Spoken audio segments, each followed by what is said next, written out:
the other one as well.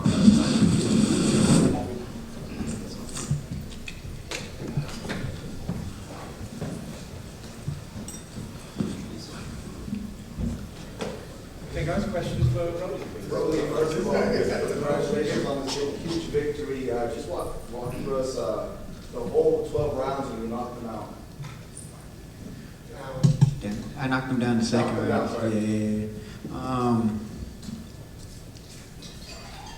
You know, he's strong, you know, he has a good left hook, you know, and, you know, the one time he opened up, you know, I cracked him and he didn't open up at all the rest of the fight. This is now Bell in the third division. Do you think it's just incredibly underrated, just a career minimum? They're always going to underrate me because I'm not one of these prospects that started boxing, that had a following and all that stuff. They're fresh out the amateurs, they promoted them like, oh, this is the next big thing, yada, yada, yada, all that stuff. At the end of it, I've done this 3 times. Three different divisions. I'm a 3-time world champion, and this might actually be the biggest, the most attended fight card in boxing history. And I did it on this night. Saquon Jones with the boxing quiz. Your advisor in the crowd kept saying, hold the phone the whole night. Did you hear him? And second, that kind of stopped you from throwing more rights the whole time because you had that right the whole time up. So. I'll tell you guys something. Actually, I didn't warm up properly, and in the back room, I threw like one of these weird uppercuts right from far away, and I messed up my shoulder. So I didn't want to even risk it. The one time I threw like slow, I'm like, I'm not gonna do that.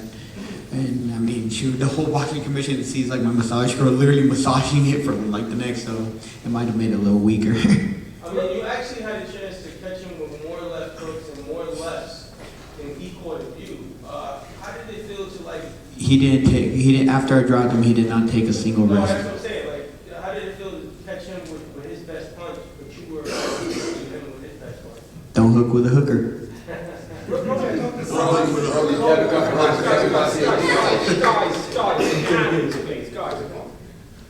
Rolly, Kevin Garcia with Fight Hype.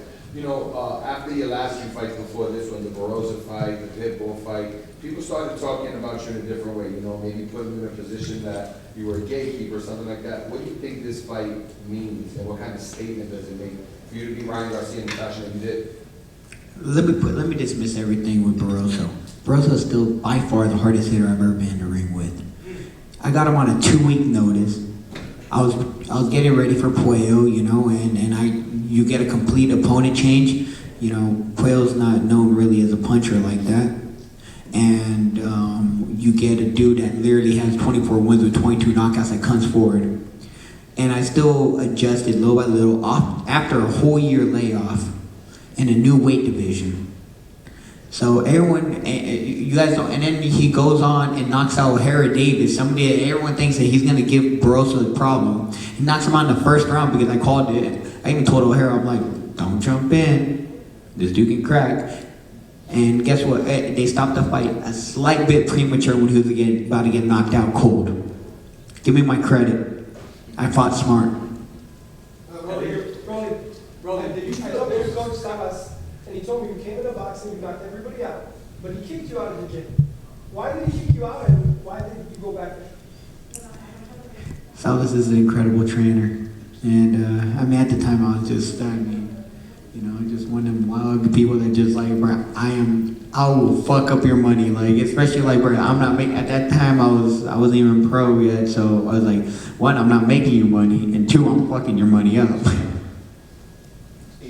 Rolando, did you feel disrespected all week long with Ryan Garcia talking about this rematch right in front of you? And how much did that possibly motivate you? I mean, they can have their rematch. Clearly, if they were talking about it over and over and over and over and over again, right? They already had it planned and lined up. Why am I going to get in the way of that? That has nothing to do with me. I'm a 3-division world champion now. Your first boxing now, so the second round, you dropped him. From that point on, you just put full throttle. You kept on going at him. Did you know you was going to win that fight from that point on? I knew he wasn't going to throw no more damn punches, so I just had to keep going, you know. He was not going to take a single risk with me. crack. In Harlem, you was training in Mendes boxing gym. How'd you feel in Mendes? Man, I want to give a huge shout out, man. They were over there. They turned the heater up on me. They watched me lose the last bit of weight and all that stuff, you know, and they treated me really nice. Hey, Rolly, Jay with Sport Boxing TV official. So before the fight, a lot of fight fans asked you what you wanted, and you wanted to see until after the fight to divine respect. Now that it's over, what do you want? Who do you want next? And what is it? I don't care what happens next right now. The only thing I care about is going on a nice vacation. How about Miami? Radio around him down front. What was the game plan going into this fight? I'm not going to give you guys the hint into the secret to beating him.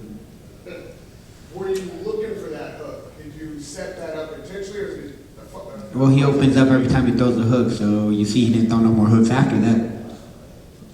after you knocked him down? He did not throw any more hooks after that. 'Cause that's his money punch. Were you surprised at his lack of output? Did you think that you were going to get more fight out of Ryan Garcia tonight? Everyone that fights me has a lack of output. Every single time they throw too many punches, they get cracked. And lastly, you're very gracious about the rematch with Haney and Garcia, but what do you feel like you deserve, you've earned tonight? A payday for yourself, another title shot. What are you looking at? I don't box for money. I box to be world champion, and I just did it 3 times. Woo! And looking for a fourth? Of course. Where do you see that coming? We gotta see. Just be patient. Brody, I just wanted to ask you a question I had asked Ryan. You know, there was a lot made about like Tank Lamont's history going into that fight and what that outcome could be like baseball. There was also a lot made about you and Ryan's history, you know, the sparring tape or whatever it was a big topic. How much do you think your history played into your victory tonight? And how well did you know Ryan? And was there anything that you were still like taking advantage of that you remember from the last time you guys were in the ring? If me and Ryan had 0 history, he would have got knocked out cold. He knew better than to come at me throwing punches. You always been a guy that, you want to fight the best guys out there. For Ryan, for Tank, you want to fight those guys. WBA did say that the winner of this fight would be in a position to fight John Ellis, and he takes care of, anything with it, so if he wins, if that fight is just like, yeah, I want to fight him, he's probably the best guy for 47. Let's get it over. There's a lot of fights, man, that can be made. But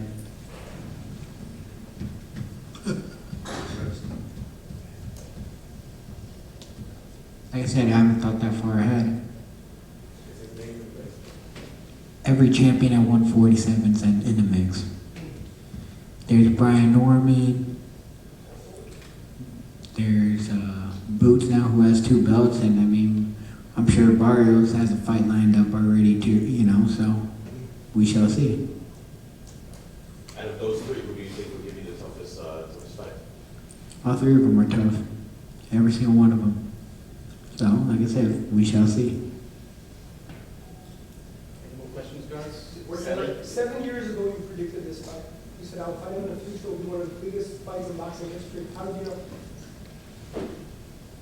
Look, I'm gonna say this. I said that me and Ryan, we were both at 35, right? And everyone's like, oh, you guys gonna make the fight 35? I'm like, hell no. He's like, well, what about 140? I'm like, fuck that no-name division. So we went up to, and I said we were gonna make it at 147. It's gonna be the biggest fight in boxing history, and this is by far the most attended fight in boxing history. How would you analyze Devin Haney's performance tonight? Didn't he just run? I don't know, like, bro, like, I'm trying to warm up for a fight, bro. I don't need to be falling asleep. Does this change your opinion of the rematch between Haney and Garcia? I don't care about their rematch. Why do you people keep bringing it up? I just don't care. Just, Rolly, talk about this, the feeling of redemption. Ryan mentioned that your shit hasn't been the same since Javante. Obviously a big fight with Javante, big fight with Pitbull didn't go your way, and now. I mean, clearly both those fights, I was completely weight drained. Gervonta was completely weight trained. I'm sure you guys all saw me. And then at 140, my body clearly outgrew that weight division as well. When I was a 35 pounder, I should have been a 40 pounder. When I was a 40 pounder, I should have been a 47 pounder. Rolly, JP Moreno, when the fight went to the cards, did you find yourself feeling very comfortable and confident in the outcome? I mean, who was the one that was happy after the fight? And who was the one that looked all sad? Hey, honestly though, I mean, they fucked up the damn scorecards though. That was a shutout. Oh, yeah. They really fucked up them damn scorecards. It was a shutout. Rolly, before the fight, man, you and your crew was playing cards. Is that a tradition that you guys do? Me and Abram, we always played this Vietnamese card game. There's a boba shop that we used to go to, right? And the owner was a Vietnamese, so he showed us how to play this Vietnamese card game called 13. And I mean, we've been playing it for years, you know? Last question. You were the lone PBC fighter today. Was there any added pressure to be, the sort of representative of that promotional company? Do you feel like you obviously represented them well, but being a lone PBC fighter today, how did that make you feel to be on that card? I mean, PBC is my family. It's not even about boxing. They're my family, and that's where I feel like I'm at home. I didn't feel no pressure, because I know they're always going to accept me for anything anyways. You have a message for Ryan tonight? Stay positive. Okay, thank you, everybody. Thank you very much.